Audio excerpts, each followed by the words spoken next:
Hello all welcome back to my channel. This is Priya. నేను ఇంతకు ముందు చెప్పాను కదా, సో పార్ట్ 2 వీడియోలో పొలం దగ్గరే కలుద్దాం అనేసి. సో నేను పొలం దగ్గరికి అయితే వచ్చేసాను. నేను మా బర్రెల షెడ్ చూపిస్తాననేసి ఆ వీడియోలో చెప్పాను. ఇదేనండి మా బర్రెల షెడ్డు. మాకు 4 బర్రెలు ఉన్నాయి. అది కూడా మేము రీసెంట్గానే తీసుకొచ్చాము. అది ఆగస్ట్లో అనుకుంటా, ఆగస్ట్లో తీసుకొచ్చామన్నమాట. బర్రెలు తీసుకొచ్చి బిజినెస్ చేయాలంటే మరీ అంత ఈజీ కాదండోయ్. ఒక్క బర్రె కొనాలన్నా 1,20,000 అలా ఉంటుంది. సో అవన్నీ చేయడానికైతే మనం గట్టిగానే ప్లాన్ చేసుకోవాలి. లేదు ఆషామాషిగా అని అనుకుంటే మాత్రం ఇది మనం చేయలేము. ఇంకా తీసుకొచ్చి వదిలేస్తే సరిపోతుందా అని కూడా కాదు. ఇంకా తీసుకొచ్చిన తర్వాత వాళ్ళకి ఫీడ్ అనేది సపరేట్గా ఉంటుంది. అది సపరేట్గా కొనాలి మనము. సో మా డాడీ అయితే ఆ ఫీడ్ని పిట్టు అని అంటాడు. ఆ పిట్టు అయితే మనం ఇది కుర్తి నీళ్ళలో కలిపి పెట్టాలి. వాటికి అలా పెడితేనే తప్ప ఆ రోజు ఇంకా పాలు సరిగ్గా ఇవ్వవు. లేదు ఇలా ఒట్టిగడ్డి పచ్చిగడ్డి ఇవే సరిపోతాయి అనుకుంటే కూడా కాదు. మనం కూర లేకుండా అన్నం ఎలా తింటామో ఒట్టిగడ్డి పచ్చిగడ్డి పెడితే మాత్రం అలా ఉంటుంది వాటికి. ఆ పిట్టు అనేది మనం పెట్టాల్సిందే. కుర్తి నీళ్ళు ఉండాలి. కుర్తి నీళ్ళలో ఇప్పుడు మనం మిగిలిపోయిన అన్నం, నైట్ మిగిలిపోయిన అన్నం అలా ఉంటుంది కదా, అవన్నీ కలిపి పెట్టేస్తారు. సో కొన్ని ఫ్రూట్స్ తినకుండా అలా పెట్టేస్తారు కదా, అరటిపండు తోలు అవన్నీ ఉంటాయి కొన్ని. సో అవన్నీ ఇస్తే కానీ ఎక్కువ పాలు దిగవు. సో ఎక్కువ అంటే మరీ 20 లీటర్లు అలా ఏమి ఇచ్చేవు. అవి ఇచ్చే పూటకి 3-4 లీటర్లు ఇస్తాయి. సో వాటిని కూడా ఇంత మెయింటెనెన్స్ చేస్తేనే అంత పాలు దిగుతాయి. లేదు అని అంటే అస్సలకే ఉండదు ఇంకా, అంతే. ఇక్కడ ఇంకో విషయం ఏంటనంటే, ఎలాగో బర్రెలు తీసుకొచ్చాడు కదా, ఇంకా అక్కడ ఎలాగో టైం స్పెండ్ చేస్తున్నాము, అక్కడే ఉంటున్నాం కదా అనేసి మా డాడీ ఒకేసారి బర్రెల తర్వాత మేకలు తీసుకొచ్చేసాడు, గొర్రెలు తీసుకొచ్చేసాడు, ఆ తర్వాత కోళ్ళు తీసుకొచ్చేసాడు. ఈ కోళ్ళ తర్వాత ఇంకా మా బాలగాడి వాడికి ఇంకా మా డాడీ అక్కడ ఉంటున్నాడు అని అంటే మా డాడీతో పాటు మా తమ్ముడు కూడా ఉండాల్సి వస్తుంది. ఎందుకంటే మా తమ్ముడు లేకుండా మ్యాక్సిమం మా డాడీ ఒక్క పని కూడా చేయట్లేదు కొంతకాలంగా. సో ఎందుకంటే అప్పుడు ఉన్నట్టు లేడు కదా, అప్పుడున్నంత స్ట్రాంగ్గా ఇప్పుడు లేరు కాబట్టి. సో అలా అని మా డాడీ నుండి మొత్తం జీరో హెల్ప్ అని నేను అనట్లేదు. ఇక్కడ మా బాలగాడు కాలేజ్కి వెళ్ళేటప్పుడు చూసుకోవాల్సింది మా నాన్ననే కదా. సో మా నాన్ననే చూసుకుంటారు. కాకపోతే మా డాడీకి అంత ఘనం అప్పట్లాగా లేదు అనమాట. సో పాలు పితకడం అవన్నీ కూడా మా తమ్ముడే చేస్తాడు. పాలు పితికే వాళ్ళు రాలేము, లేదంటే అవైలబుల్లో లేము అనేసి చెప్తారు కదా. సో అలాంటి టైంలో ఇంకా వాడికి టైం పాస్ అవ్వాలనేసి ఈ రెండింటిని తీసుకొచ్చేసాడు. ఈ 2 కుక్క పిల్లలు ఉన్నాయి కదా ఎంత క్యూట్గా. సో వాడు తీసుకొచ్చాడు అనమాట. వాటికైతే మనం లంచ్ బాక్స్ ఎలా తీసుకొస్తామో అలా లంచ్ బాక్స్ తీసుకొచ్చినట్టుగా వాటికి ఫుడ్ తీసుకొచ్చి అలా పెడతాడు వాడు. ఇది ఇంకా ఇక్కడ మీకు కనిపిస్తున్న ఈ రేకులతోని చిన్నగా షెడ్ లాగా ఉంది. మరీ పెద్ద షెడ్ ఏం కాదు, షెడ్ లెవెల్లో ఇదేం లేదు, కానీ అలా అయితే ఉంది. సో దాన్ని మనం షెడ్డే అనుకోవాలి ఇంకా. సో అది ఏంటి అని అంటే మా తమ్ముడు మాత్రమే కట్టాడండి. ఏం మేస్త్రి రాలేదు, ఎవరు ఏం రాలేదు. మా డాడీ హెల్ప్ తీసుకొని, మా మమ్మీ హెల్ప్ తీసుకొని మా తమ్ముడు ఈ రేకులన్నీ ఫిక్స్ చేసేసాడు. సో మా డాడీ సమ్మర్లో అక్కడే ఉంటారు. ఇంకా వింటర్లో అయితే చాలా చలేస్తుంది కాబట్టి ఇంటికి వచ్చేస్తారు. కానీ ఇంటికి వచ్చినా సరే మిడ్-నైట్ మళ్ళీ పొలం దగ్గరికి వెళ్ళిపోతారు. ఆయన ఇంట్లో ఉండడమే రేర్ ఉంటుంది. ఏదో నైట్ టైం కొద్దిసేపు అలా ఉంటారు, తినడానికి వచ్చినప్పుడు అలా ఉంటారు. కానీ మ్యాక్సిమం టైం అంతా పొలం దగ్గరే స్పెండ్ చేస్తారు. ఇంకా ఈ బర్రెలు తీసుకొచ్చేసిన తర్వాత అయితే ఇంకా మొత్తం అక్కడే కంప్లీట్గా ఉంటున్నారు. అలా ఉంటుందన్నమాట మా డాడీతోని. మా డాడీ ఇవాళ వర్క్ ఇవి తీసుకొచ్చేసిన తర్వాత 1 డే హాలిడే లేదు. కొద్దిగా ఎక్కడైనా ఎవరితోనైనా మాట్లాడడానికో, లేదంటే మేము కానీ మా సిస్టర్స్ మా ఇంటికి వచ్చినప్పుడు కొద్దిసేపు ఎక్స్ట్రా టైం స్పెండ్ చేయడానికి అలా లేదు. అన్నీ లిమిటెడ్గా అయిపోయాయి. ఎందుకంటే ఇంత టైం వరకు స్పెండ్ చేసామంటే మళ్ళీ తిరిగి వాటి కోసం వెళ్ళాలి. ఇంకా నైట్ అంతా వాటికి గడ్డి ఉందా లేదా చూసుకోవాలి, పేడ ఎత్తాలి. ఎందుకంటే ఆ గడ్డిని పేడని మొత్తం మిక్స్ చేసేస్తాయి. అప్పుడు ఆ గడ్డి పాడైపోతుంది కదా. సో అది చూసుకుంటూ అక్కడే ఉండాల్సి వస్తుంది. ఇంకో విషయం ఏంటంటే వాటిని కడగకపోతే కూడా మనకి పాలు సరిగ్గా ఇవ్వవు. వాటిని కడగాలి. కొద్దిసేపు బురదని చాలా ఎంజాయ్ చేస్తాయి కదా. సో కొద్దిసేపు ఆ కొలను అలా కూర్చోపెట్టేయాలి ఆ ప్లేస్లో వాటిని. సో ఇంత ఫ్రీడమ్ ఉంటే, ఇంత లగ్జరీగా ఉంటేనే తప్ప నీకు ఎక్స్పెక్ట్ చేసిన రిజల్ట్ అవి ఎప్పటికీ ఇవ్వలేవు. సో అలా ఉంటుంది వాటితోటి. ఇవి తీసుకొచ్చిన తర్వాత 1 గంట ఎక్కడైనా స్పెండ్ చేయడానికి లేకుండా పోయింది. మమ్మీ డాడీకి అయితే అవి వాటి కోసం గడ్డి పెట్టాలి, పచ్చి గడ్డి కోయాలి, అలా చేయాలి కదా. సో చాలా పని ఉంటుంది. ఇంకా డే మొత్తం చేసినా కూడా తీరనట్టుగా అంత పని ఉంటుంది. ముందైతే ఇంత ఉండదు. నార్మల్గా మనం నాట్లు వేసేసిన తర్వాత మనకేం పని ఉండదు పొలం దగ్గర. మళ్ళీ హార్వెస్టింగ్ చేసేటప్పుడు అప్పుడు ఎక్కువ పని ఉంటుంది. మధ్యలో మనం ఏమైనా చేసేది ఉంది అని అంటే అది మరీ అంతగా ఉండదు. అవి నీళ్లు పారుతున్నాయా, సరిగ్గా ఉన్నదా లేదా, కలుపు మొక్కలు ఉంటే వాటిని కొంతమంది కూలోళ్ళని తీసుకొచ్చి మధ్యలో అలా చేపించడం తప్ప ఇంకా ఏమీ పని ఉండదు. కాకపోతే ఇవి తీసుకొచ్చేసిన తర్వాత మమ్మీ వాళ్ళు అయితే కంప్లీట్గా అక్కడే అయిపోయారు. ఇంకా వేరే ఎటు బయటికి వాళ్ళ స్టెప్ వేయకుండా అయిపోయారన్నమాట. ఇంకా ఇది నేను సంక్రాంతి హాలిడేస్లో, అంటే సంక్రాంతి అప్పుడు 4 days నేను ఇంట్లో ఉన్నాను. ఆ 4 daysలో ఇంట్లో ఉన్నప్పుడు నేను ఇది షూట్ చేశాను. సో మీరు ఈ వీడియోలో చూస్తే మీకు అర్థమవుతుంది. దీనికి ముందే నేను నాట్లు వేసిన వీడియో ఒకటి ఉంటుంది, దాంట్లో చూస్తే మొత్తం నాట్లు వేసేసారు. కానీ ఇప్పుడైతే మీకు ఖాళీ ప్లేస్ కనిపిస్తుంది. అప్పుడే స్టార్ట్ అయినాయి కాబట్టి అప్పుడు ఖాళీగా ఉండింది. సో నాట్లు వేసిన వీడియో మీరు దీని తర్వాత చూస్తే అది బాగుంటుంది. కానీ నేను ఎందుకో అది ముందే చేసేసాను, ఎందుకంటే నాట్ల సీజన్ అయిపోతుంది కదా, అది మరీ తర్వాత పెడితే బాగోదు అనేసి నేను అప్పుడే పెట్టేశాను. ఇది నాట్లు వేయడానికి ముందు తీసిన వీడియో అనమాట.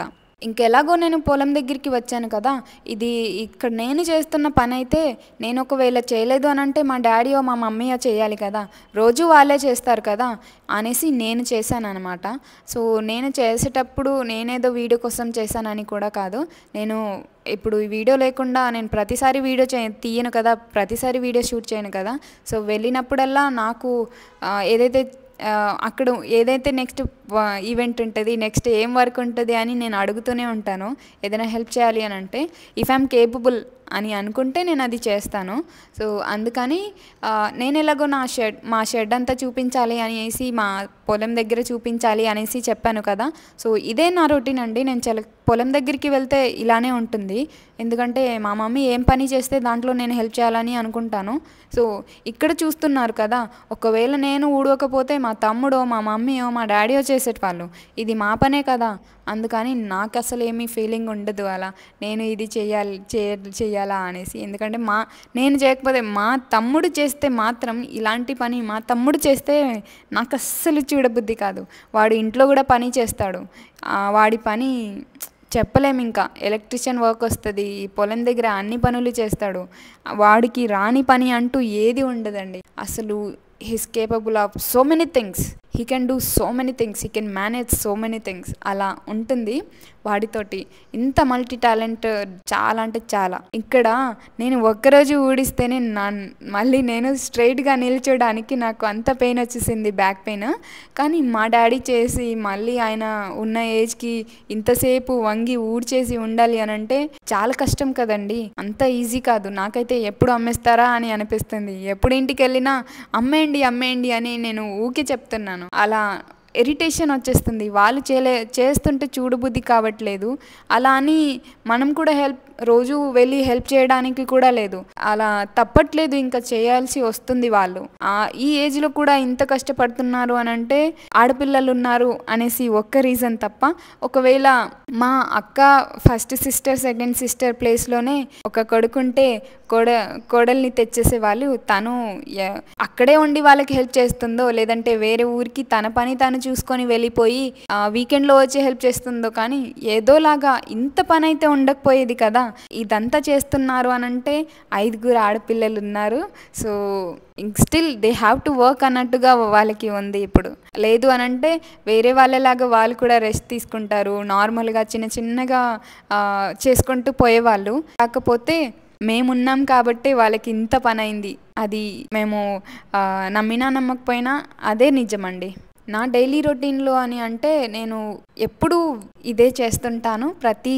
ప్రతి వీకెండ్ ఇలానే ఉంటుంది అని కాదు. ఒకవేళ నేను పొలం దగ్గర వెళ్ళాను అని అంటే అలా తిరిగేసి అలా వస్తాను. కాకపోతే నేను ఆ రోజు వెళ్ళిన రోజు ఈ పని అంతా పెండింగ్ ఉండింది, నేను చేయలేకపోతే మా వాళ్ళు చేస్తారు కదా, అలా అనేసి నేను చేసేసాను. ఇంకా నేనే కంప్లీట్గా చేశానని కూడా కాదు. ఇది అంత చిన్నగా ఏమి లేదు, ఆ స్పేస్ అంతా చాలా పెద్దగా ఉంది. మా డాడీ మా తమ్ముడు అందరూ అందరూ చేశారు. అందరూ చేస్తే గానీ అవ్వని పని ఇది. సో, ఇంతమంది ఉంటే తప్ప మనకి బెస్ట్ రిజల్ట్స్ అనేవి రావు. అలా ఉంటది బర్రెలతోని అంటే. పెద్దవాళ్ళు పెద్దగా గట్టిగా ఉన్నోళ్ళైతే ఏదో షెడ్ పెట్టేసి, పనోళ్ళని పెట్టేసి, వాళ్ళకి శాలరీలు ఇచ్చేసి అలా మెయింటైన్ చేసుకుంటారు. కానీ మన మిడిల్ క్లాస్ వాళ్ళకైతే ప్రతి పని మనం చెయ్యి వేయకుండా అవ్వదు కదా! ఈ వీడియో మీకు ఎలా అనిపిస్తుందో నాకు తెలీదు. మీరు చూసేసాక మీకు ఎలా అనిపిస్తుంది అనేది మాత్రం నాకు కామెంట్లో మెన్షన్ చేయండి కొంచెం. ఎందుకంటే ఇలా ఈ షెడ్డుల గురించి మీ అభిప్రాయం ఏంటి అనేది కూడా నాకు తెలుసుకోవాలని ఉంది. సో, మా షెడ్ ఇక్కడ చూస్తారు కదా, మీరు ఇంకేమైనా ఐడియా ఇవ్వాలనుకుంటే ప్లీజ్ డూ కమెంట్ అండి. అది వి విల్ కన్సిడర్. ఎందుకంటే ఈ పని ఇంత కష్టంగా కాకుండా కొంచెం ఈజీగా అయ్యేటట్టు ఉంటే మీకు ఏదైనా ఐడియా తెలిస్తే చెప్పండి. We will implement. జనరల్గా మీతో ఒక మాట చెప్పాలి అని అంటే, మనం ఎప్పుడు ఒకే పని చేస్తూ ఒకే పనిలో మనకు తెలిసిన పనినే చేసుకుంటూ తెలిసిన జీవితాన్నే బతుకుతుంటూ తెలిసిన విధానాన్నే ఫాలో అవుతూ ఉన్నాము అని అంటే మనం ఒక చిన్న లూప్లో బతికేస్తున్నట్టు. మనకి ఇంకా బయటిది తెలియాలనంటే మన చుట్టూ ఉన్న ఆ చిన్న సర్కిల్ని దాటి ఆ చిన్న సర్కిల్ని మనం ఎరేస్ చేసేసి కానీ దాన్ని దాటేసి కానీ చూసినప్పుడే మనకి కొత్త ప్రపంచం ఏంటి అనేది తెలుస్తుంది. నీకున్న దాంట్లో నేను ఉండాలి అని అంటే బావిలో కప్పలానే ఉంటుంది, అంతే కదా. దాన్ని దాటి చూస్తేనే కదా నీకు ప్రపంచం ఏంటి అనేది తెలుస్తుంది. ఎవరినైనా మనకంటే గొప్ప వ్యక్తిని కానీ గొప్ప అలవాట్లతో మనం చూసినట్లయితే అది మనలో కూడా ఇంప్లిమెంట్ చేసుకోవడానికి ట్రై చెయ్యాలే కానీ మనకంటే గొప్పగా ఉన్నాడు వాడిని ఎలా డిగ్రేడ్ చేయాలి అని ఎప్పుడూ ఆలోచించకూడదు. మనకంటే గొప్పగా ఉన్నాడు అని అంటే దాంట్లో వాళ్ళలో మనం ఎంతవరకు గుడ్ క్వాలిటీస్ కానీ నువ్వు ఎంతవరకు గుడ్ ఉంది పాజిటివ్ ఉంది అనేది అది నువ్వు తీసుకొని నీ లోపల ఇంప్లిమెంట్ చేసుకోవడానికి ట్రై చేయాలి, అంతే తప్ప వేరే వాళ్ళని అంత గొప్పగా ఉన్నారంటే వాళ్ళని ఏ రకంగా డిగ్రేడ్ చేయొచ్చు అనేది ఎప్పటికీ ఆలోచించకూడదు. అది ఎంత మూర్ఖత్వం అంటే అంతే. అది ఇంకేం చెప్పలేం దాని గురించి.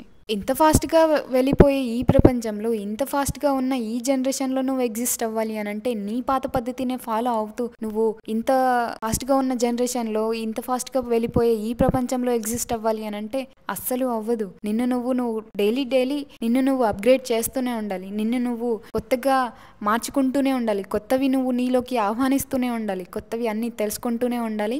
వాటితో పాటు కదిలి నడిస్తే తప్ప ఈ ప్రపంచంలో అస్సలు ఎగ్జిస్ట్ అవ్వలేవు నీ పాత పద్ధతులతో. ఎంత త్వరగా నువ్వు అప్డేట్ అయితే నీ లైఫ్ అంత బాగుంటుంది, అంతే తప్ప లేదంటే నువ్వు ఇబ్బంది పడాల్సిందే. కొత్తగా వచ్చినవన్నీ మంచివే అని నేనే చెప్పట్లేదు, ఇక్కడ నా ఉద్దేశం అది కూడా కాదు. కానీ కొత్తగా ఏదైతే ఉంటుందో అది మంచిదని ఉంటే దాన్ని నువ్వు ఆహ్వానించాలి. లేదు అని అంటే వెనకబడిపోతావు కదా. నిజానికి చెప్పాలంటే ఒక మనిషి జీవితంలో మార్పు ఎప్పుడూ మంచిదే. అది ఎప్పుడు నిన్ను రాంగ్ రూట్లో తీసుకెళ్లదు. నువ్వు చూసే ప్రతి దానిలోనూ ఎంతవరకు మంచి ఉంటే దాన్ని అంతా నీలోకి నువ్వు ఆహ్వానించుకొని నిన్ను నువ్వు అంత వాటిలాగా మార్చుకుంటే అదెప్పుడు నీకు మంచిగానే ఉంటుంది. అదెప్పుడు నీకు మంచినే అది రెట్టింపు అయ్యేలాగా చేస్తుంది తప్ప నిన్నెప్పుడు రాంగ్ రూట్లోకి తీసుకెళ్ళదు. ఇక్కడ నేను మార్పు గురించి ఎందుకు మాట్లాడుతున్నానంటే ఇది తెలియని వాళ్ళు చాలామంది ఉన్నారండి.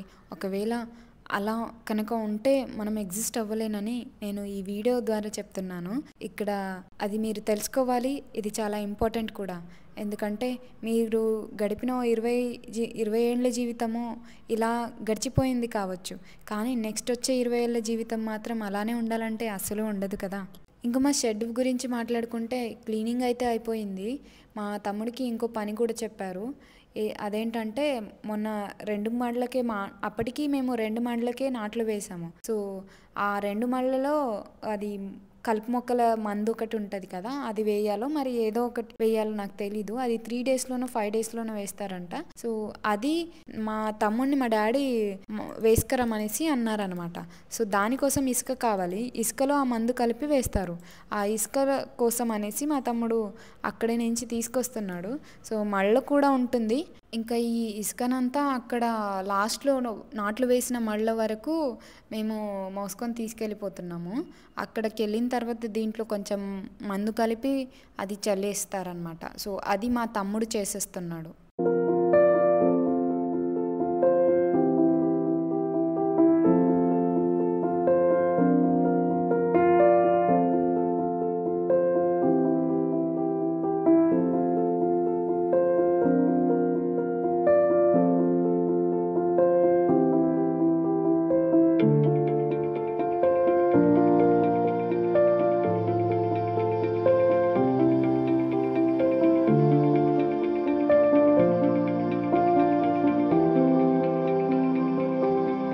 డాడీ ఈ ఇయర్ అయితే ఈ లెవెలింగ్ అనేది చేపించడానికి కొంచెం మట్టి తీపించారనమాట. ఇటుక బట్టి వాళ్ళు ఉంటారు కదా, సో వాళ్ళకి ఈ మట్టి కావాల్సి వస్తుంది కదా, ఆ వాళ్ళకి ఈ మట్టి తీపించారు. కాబట్టి ఇంకా అది మట్టి తవ్వి గుంతలైపోతాయి కదా, సో ఆ స్లోప్స్ అన్నిటినీ కూడా కవర్ చేయడానికి మళ్ళీ వాటి మీద వాటిని ఆ ప్లేస్ని అంతా లెవెలింగ్ చేయాలి. సో అది ఇక్కడ జరుగుతుంది. అది నేను మీకు చూపిస్తాను ఇప్పుడు. మీరు నేను వచ్చిన దగ్గర నుంచి చూస్తున్నారు కదా, సో ఆ లైన్ మాది అండ్ ఇది మధ్యలో నాట్లు వేసేది కనిపిస్తుంది కదా, ఇది మాది కాదు.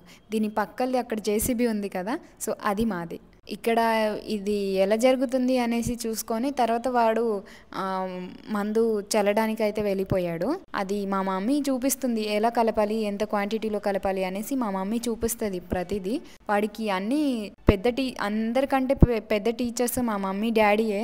అండ్ ఇంకా వాటితో పాటు వాడికి ఉన్న సిచ్యువేషన్స్, వాడికి ఇంతమంది సిస్టర్స్ ఉన్నారు అండ్ మా ఫినాన్షియల్ స్టేటస్, ఇది అంత పెద్ద లెసన్ వాడికి. సో ఇవన్నీ వాటి నేర్పిస్తూ ఉంటే ఇవంతా నేర్చుకుంటూ వాడు ముందుకెళ్తున్నాడు అనమాట.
పొలంలో ఇంకా మందు చల్లడం అయితే అయిపోయింది. మా తమ్ముడు అక్కడ మడి ప్రిపేర్ చేయడానికి వరాలు పెట్టడానికి వెళ్ళిపోయాడు.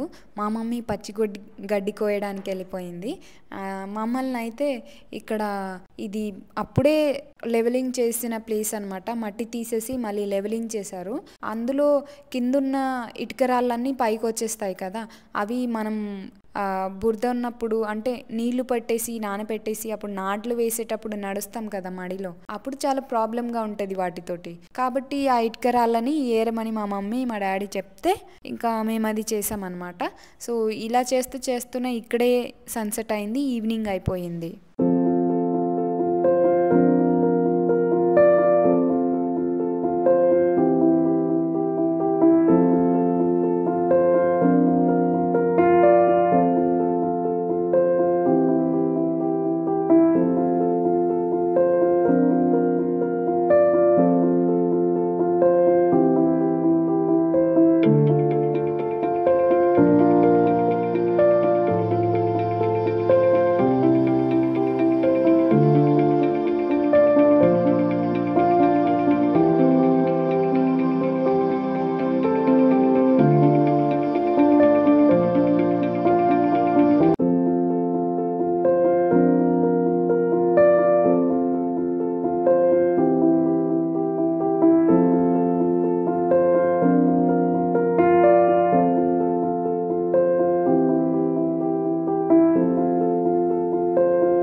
ఇక్కడ ఈవినింగ్ అయిపోయింది అండ్ ఇంకా ఒక మడి వరకు అయితే మేము ఆ రాళ్ళని కలెక్ట్ చేసి పడేసి వచ్చాము.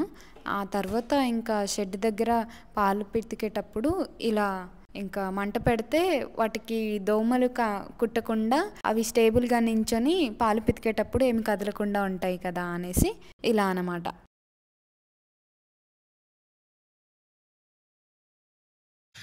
Hi, hello. పెడతా ఇది నేను, క్యూట్గా ఉంది. సో మన వీడియో అయితే ఎండ్కి వచ్చేసిందండి. నేను ఇంట్లో ఉన్నప్పుడు నేను చేసే యాక్టివిటీస్ అండ్ నేను ఏమేమి చేస్తాను అనేది ప్రతిదీ కవర్ చేసుకుంటూనే నేను చాలా విషయాలు కూడా మాట్లాడాను. వాటన్నిటి గురించి మీ అభిప్రాయం ఏంటి అనేది కూడా నాకు తెలుసుకోవాలని ఉంటుంది కదా. సో ఈ వీడియో అనే కాదు, నేను పార్ట్ 1 ఈ వీడియోలో కూడా నేను చాలానే మాట్లాడాను. వాటి గురించి ఏమనుకుంటున్నారు అనేది కమెంట్ చేయండి. అండ్ మా షెడ్ గురించి ఏదైనా ఐడియా ఉంటే చెప్పమనేసి నేను చెప్పాను కదా. సో మీకు ఏదైనా తట్టితే నాకు కామెంట్లో రాయండి, సో నాకు కూడా అర్థమవుతుంది. అండ్ ఈ వీడియో మీకు నచ్చినట్లయితే లైక్ చేయండి, షేర్ చేయండి, మన ఛానల్ని సబ్స్క్రైబ్ చేసుకోండి. సో దట్స్ ఇట్ అండి. ఇంకోటి ఏంటంటే ఎవ్రీ వెన్స్డే అండ్ సాటర్డే తప్పకుండా ఈవినింగ్ 7 to 8 మధ్యలో ఒక వీడియో అయితే వస్తుంది. డూ ఫాలో అండి and stay tune. See you soon. Thank you so much for watching.